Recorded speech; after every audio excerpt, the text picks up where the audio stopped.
அதுதான் விஜய் இருக்காரே. Option B Congress கையில் எடுத்த பிரம்மாஸ்திரம். கடுப்பான திமுக. காங்கிரஸ் கட்சி 2026 சட்டசபை தேர்தலுக்கான கூட்டணி விவகாரத்தில் ஆளும் திமுகவிற்கு கடும் நெருக்கடி கொடுக்கிறதோ என்ற கேள்வி எழுந்துள்ளது. கூட்டணி பேச்சுவார்த்தைகள் தொடங்கிய சில நாட்களிலேயே காங்கிரஸ் அடித்து ஆடத் தொடங்கியுள்ளது. முன்பெல்லாம் காங்கிரசுக்கு திமுக தாண்டி பெரிய ஆப்ஷன் இருக்காது. ஒன்று திமுக, இல்லையென்றால் தனித்தே கூட்டணி உருவாக்க வேண்டும். அதிமுக பாஜகவுடன் இருப்பதால் அங்கே செல்ல முடியாது. ஆனால் இப்போது நிலைமையே வேறு. இப்போது தமிழக வெற்றிக் கழகம் இருக்கிறது. இதனால் காங்கிரஸ் கட்சி திமுகவுக்கு பிரஷர் போடுகிறதோ என்று தோன்றுகிறது. இதற்கு காரணம் இல்லாமல் இல்லை. காங்கிரஸ் கட்சி கூட்டணி பேச்சுவார்த்தை தொடங்கிய சில நாட்களிலேயே அடித்து ஆடத் தொடங்கியுள்ளது. ஒரு பக்கம் ராகுல் காந்திக்கு நெருக்கமான பிரவீன் சக்கரவர்த்தி விஜயை சந்திக்கிறார். விஜயிடம் பேசுகிறார். அதேபோல் விஜயை பாராட்டி போஸ்டுகளை செய்கிறார்.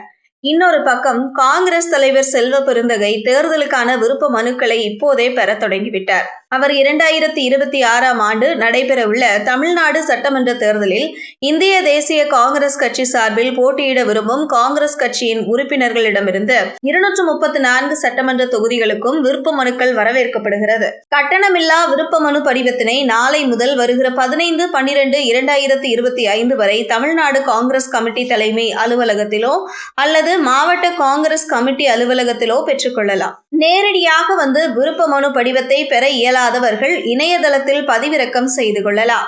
காங்கிரஸ் கட்சி உறுப்பினர்கள் தாங்கள் போட்டியிட விரும்பும் சட்டமன்ற தொகுதியை குறிப்பிட்டு விருப்ப மனு படிவத்தில் கேட்கப்பட்டுள்ள அனைத்து விவரங்களையும் முழுமையாக பூர்த்தி செய்தும் தனியாக இணைக்கப்பட வேண்டிய இதர விருப்பங்களை விருப்ப மனுவுடன் இணைத்தும் இறுதி நாளான 15/12/2025 தேதி மாலை 5 மணிக்குள் தமிழ்நாடு காங்கிரஸ் கமிட்டி தலைமையகமான சத்தியமூர்த்தி பவன் அல்லது மாவட்ட காங்கிரஸ் கமிட்டி அலுவலகத்தில் சமர்ப்பிக்குமாறு கேட்டுக்கொள்கிறேன் என்று அறிவிப்பும் வெளியிட்டுள்ளார். முதல்வரும் திமுக தலைவருமான மு.க. ஸ்டாலினை கடந்த 2 நாட்களுக்கு முன் சந்தித்தது காங்கிரஸ் குழு.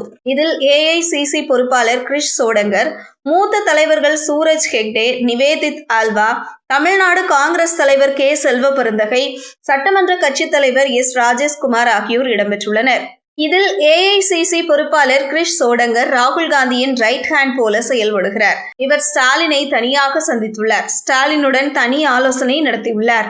இந்த ஆலோசனையில் தான் அவர் முக்கிய சில கோரிக்கைகளை வைத்துள்ளாராம். திமுக தலைமை அலுவலகத்தில் நடந்த இந்த ஐவர் குழு சந்திப்பு மரியாதை நிமித்தமானது என தெரிவிக்கப்பட்டாலும் 2026 சட்டமன்ற தேர்தல் வியூகங்கள் குறித்தே முக்கியமாக விவாதிக்கப்பட்டது. காங்கிரஸ் 3 விதமான ஃபார்முலாக்களை முன்மொழிந்துள்ளது. இதை கேட்டு திமுக தரப்பு அதிர்ச்சியடைந்துள்ளதா? 75 சட்டமன்ற தொகுதிகள் அல்லது 40 தொகுதிகளுடன் அமைச்சரவை பதவிகள் அல்லது 30 தொகுதிகளுடன் 5 மாநிலங்களவை இடங்கள். இக்கோரிக்கை தமிழக அரசியலில் நிலை பெறவும் திமுக கூட்டணியின் மூலம் தனது இருப்பை பலப்படுத்தவும் காங்கிரசின் திட்டத்தை வெளிப்படுத்துகிறது. 75 தொகுதிகள் காங்கிரஸை முக்கிய கட்சியாகும் அல்லது 40 தொகுதிகள் மற்றும் அமைச்சரவை பதவிகள் சட்டமன்ற நிர்வாக அதிகாரங்களை சமநிலைப்படுத்தும். திமுக பெரிய எண்ணிக்கையை மறுக்கும் பட்சத்தில் 30 தொகுதிகளுடன் 5 மாநிலங்களவை இடங்கள் மாற்று திட்டமாகும். திமுக தலைவர்கள் இக்கோரிக்கைகளை ஆய்வு செய்து வருகின்றனர். ஆனால் திமுக தலைவர்கள் யாருக்கும் மேற்கண்ட 3 ஃபார்முலாவிலும் விருப்பமில்லை. 75 தொகுதிகள் வழங்குவது காங்கிரஸ் கட்சியின் ஆதிக்கத்தை பலவீனப்படுத்தும் என்று சிலர் கருத, அதிக இடம் கொடுத்தால் நாம் தனித்து ஆட்சி அமைக்க முடியாது என்று நினைக்கிறார்கள். இக்கோரிக்கைகள் கூட்டணி இத்தகைய அழுத்தத்தில் நீடிக்குமா என்ற விவாதத்தை தூண்டிவிட்டுள்ளன.